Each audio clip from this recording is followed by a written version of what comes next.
Ashwood के दूर दराज के गांव में, जो एरेनवेले राज्य की सीमा से लगे अंधेरे जंगलों के भीतर बसा हुआ था, वहां समय जितनी पुरानी एक किंवदंती छिपी हुई थी, आतंक और अंधेरे की एक कहानी जिसे केवल दानव के वंश के रूप में जाना जाता है। ऐसा कहा जाता था कि हर सदी में एक बार ब्लड मून की रात नश्वर क्षेत्र और रसातल के बीच एक द्वार खुलता था, जो भूमि पर एक द्वेषपूर्ण शक्ति को उजागर करता था।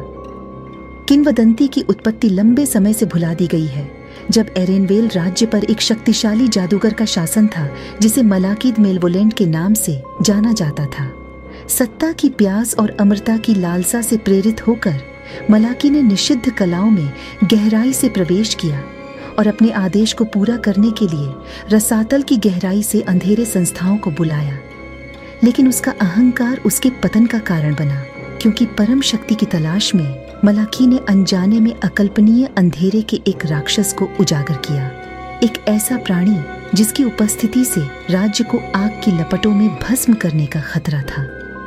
कोई अन्य सहारा न होने पर राज्य के सबसे बहादुर योद्धा राक्षस का सामना करने के लिए एकजुट हो गए। उनकी तलवारें उसके अभेद्य छिपने के खिलाफ टकरा रही थीं, क्योंकि वे अपनी मातृभूमि को विनाश से बचाने के लिए संघर्ष कर रहे थे।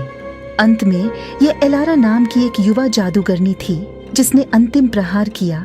उसके जादू ने राक्षस के दिल को छेद दिया और उसे वापस रसातल की गहराई में भेज दिया, जहां से वह आया था। लेकिन जीत की बड़ी कीमत चुकानी पड़ी, क्योंकि एलारा ने इस प्रक्रिया में अपना जीवन बलिदान कर दिया। उसकी आत्मा हमेशा के लिए राक्षस की वापसी के खिलाफ एक अभिभावक के रूप में मृतकों के दायरे में बंध गई, और इस प्रकार दानव के वंश की किंवदंती का जन्म हुआ। वीरता और बलिदान की एक कहानी जो युगों तक गूंजती रही, भविष्य की पीढ़ियों के लिए उन खतरों की चेतावनी के रूप में काम करती है जो वास्तविकता के पर्दे से परे छिपे हुए हैं। जैसे जैसे सदियां बीतती गईं, राक्षस की स्मृति मिथक में धूमिल होती गई। इसकी कथा बच्चों को आज्ञाकारिता के लिए डराने के लिए सोने के समय सुनाई जाने वाली कहानी से कुछ अधिक ही रह गई। लेकिन ब्लड मून की रात में, जब आसमान लाल रंग से नहाया हुआ था और हवा काले जादू से गूंज रही थी, एशवुड के ग्रामीण अलाव जलाने और बुरी आत्माओं को दूर करने के लिए इकट्ठा होते थे। उनके दिल इस ज्ञान से भारी होते थे कि राक्षस ऐसा कर सकता है, किसी भी क्षण लौटे। राक्षस के वंश से डरने वालों में आर्या नाम की एक युवा महिला भी थी, जिसके परिवार को उस दुष्ट प्राणी के हाथों त्रासदी का सामना करना पड़ा था। किंवदंती के पीछे की सच्चाई को उजागर करने के लिए दृढ़ संकल्पित होकर वह मलाकी के किले के खंडहरों की एक खतरनाक यात्रा पर निकल पड़ी। उसका दिल राक्षस के आतंक के शासन को हमेशा के लिए समाप्त करने के दृढ़ संकल्प से भर गया।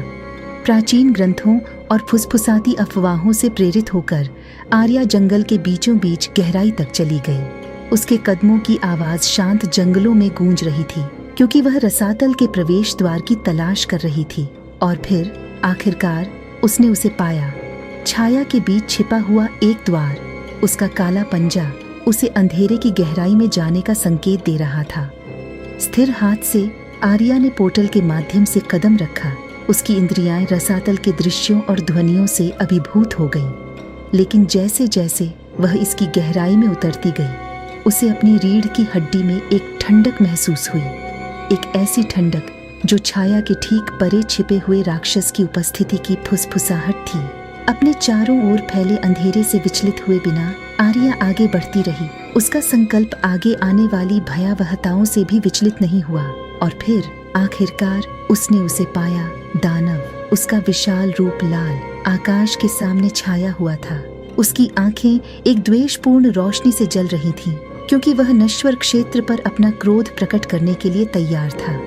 हवाज्ञा के नारे के साथ आर्या ने अपनी तलवार ऊंची उठाई। उसका दिल हजारों सूर्यों की आग से जल रहा था, क्योंकि वह उस प्राणी का सामना करने के लिए तैयार थी जिसने इतने लंबे समय तक उसके सपनों को परेशान किया था। और जैसे ही दानव आगे बढ़ा, उसके पंजों से जहर टपक रहा था। उसने अटूट संकल्प के साथ उसकी निगाहों का सामना किया। उसकी आत्मा अंधेरे से अटूट थी, जो उसे भस्म करने की धमकी दे रही थी। अंत में यह उसकी तलवार की ताकत या उसके जादू की ताकत नहीं थी जिसने राक्षस को हराया, बल्कि उसकी आत्मा की ताकत थी। एक आत्मा जो प्रतिकूल परिस्थितियों की आग में तपी और रसातल के परीक्षणों से संयमित हुई। अंतिम प्रहार के साथ आर्या ने राक्षस को वापस रसातल की गहराई में भेज दिया, जहां से वह आया था। उसके अटूट साहस की रोशनी से उसकी अंधेरी उपस्थिति खत्म हो गई। जैसे ही वह रसातल से निकली, उसका दिल अपनी जीत के बोझ से भारी था। आर्या को पता था कि दानव के वंश की किंवदंती एशवुड के लोगों के दिलों में जीवित रहेगी। आशा की शक्ति और लचीलेपन का एक प्रमाण, अकथनीय अंधेरे के सामने मानवीय भावना।